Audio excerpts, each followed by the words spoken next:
ఎక్కడికి వచ్చింది? పక్క వీధిలోకి వచ్చేసారు.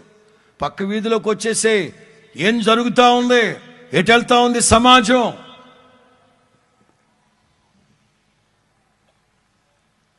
ఎవరి కోసం వచ్చారు ఆయన? భయం గుప్పిట్లో బ్రతుకుతున్న మనుషులకి విడుదల కలుగు చేయడానికి, ధైర్యాన్ని కలుగు చేయడానికి నేడు మీకోసమే పుట్టాడు ఆయన. స్తోత్రం చెప్పండి గట్టిగా.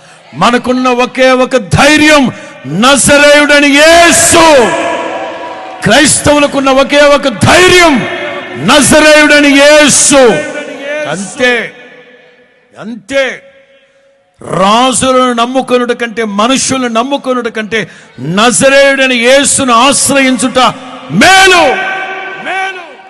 భయపడాల్సిన అక్కర్లేదు. క్రీస్తు మీ గుండెల్లో ప్రభువుగా ప్రతిష్ఠించండి. ధైర్యంగా ఉండండి. దేవదూతలు కృపను గూర్చి ప్రకటించారు.